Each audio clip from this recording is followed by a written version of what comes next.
Hello, everybody. Scott Golden here with the Golden Opportunities Coaching YouTube channel, and welcome to those of you who are new. Welcome back to those of you seasoned veterans of what we do around here. What we do around here is we bring about conversations on a variety of topics, social, emotional, psychological, coaching related.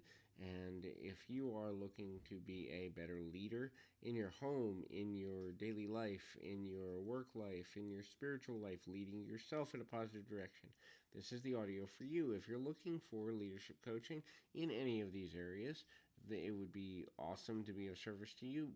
All you got to do is reach out. You can do that in one of two ways: uh, through uh, through social media at PO Perception on on Twitter, and or through the About Me section of this YouTube page, where my website is. You can go there, have a conversation that way, and make that happen. So hopefully, there's something on here that's of use to you, and we hook up sometime soon.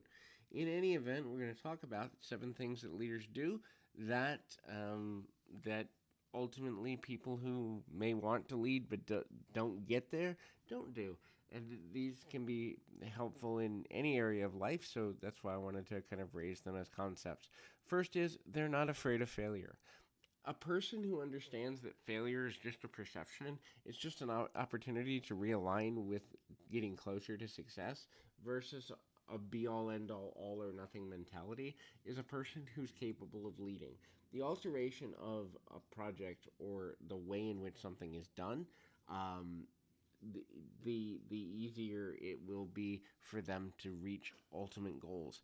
The more rigid you are in the way you approach the world, the more rigid the world is going to be in the way that it interacts with you. And so people who fall short of an expectation or who don't get what they want out of something are willing to go back to the drawing board metaphorically and go, you know what, this is what I can do differently. The next is kind of like unto it, do everything you possibly can in order to exhaust every opportunity and possibility that's in front of you.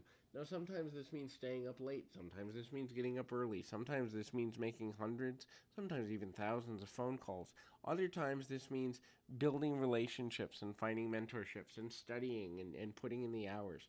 A lot of times people don't want to make the sacrifices to be good leaders because it takes them away from being out of balance. But it's better to be out of balance for a short length of time with a goal in mind so that you can return to balance and live a better quality of life. I'd rather go hard and work 80 hours a week for 1 year than have to work 40 hours a week for 10 years but not like what I'm doing.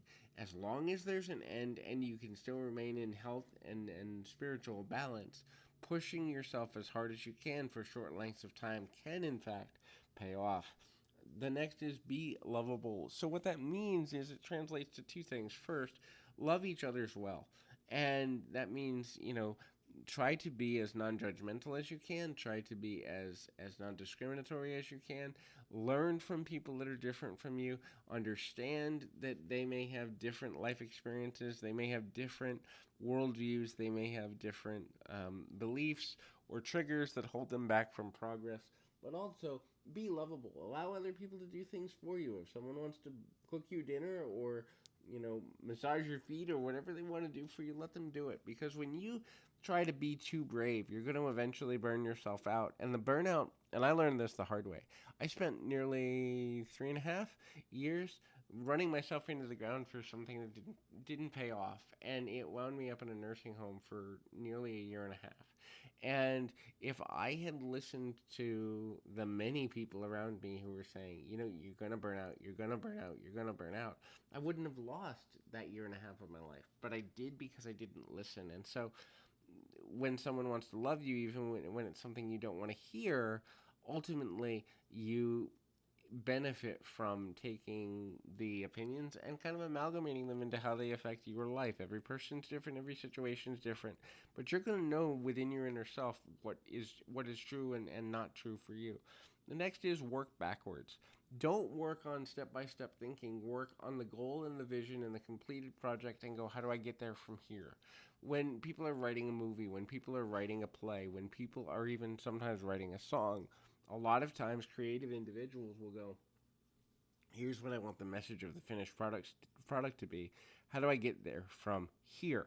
when you begin to understand that working backwards actually makes life simpler because you're more focused on the goal than you are the details, and you can kind of fan out the details as you go and get there as long as you're not, breaking any laws or hurting people on purpose. There's a million ways to get to the same destination. And when you work backwards and you know what you want to accomplish before you start the project, the easier it'll be.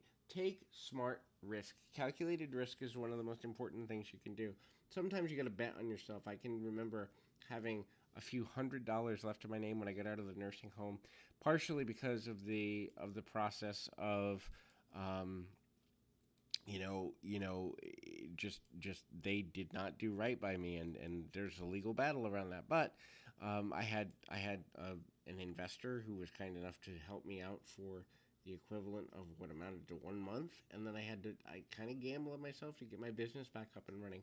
I took a smart risk. I knew what my capability was, and yes, could I have fallen on my face completely? Sure. Would it have been worse? Yes. But as someone who's been homeless multiple times in my life, as someone who has seen people countless times, literally hundreds, if not thousands of times, bet on themselves and do so smartly. Now, there's dumb ways to do it too.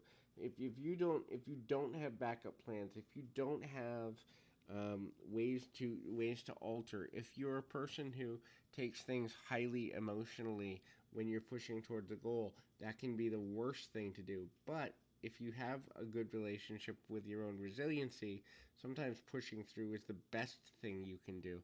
The next thing to consider is keep moving. Lots of times people get in their emotions and they'll quit. This isn't happening quick enough. Nobody listens to me. I don't have the influence. I don't have the connections. I don't have the money. And they quit. And sometimes it takes months or years or sometimes decades to see a vision come to full fruition. But if you quit, you'll never know. The biggest congregation, Les Brown said this, and I think it's one of the most powerful lines ever uttered in human history. The biggest congregation of unfulfilled dreams is a graveyard. And so, unless you want to take your dreams to the graveyard with you, keep pushing, keep moving, keep going, keep growing, keep grinding. The last one is find blessings in your daily life. Find things to be grateful for, no matter how big, no matter how small, no matter how taken for granted. I think all of us at some point have taken something for granted. I also think that if we really look at what have I taken for granted? Have I taken for granted that I've eaten today? Have I taken for granted that I can see today? Have I taken for granted that I have the choice to feel anything because I'm still alive today?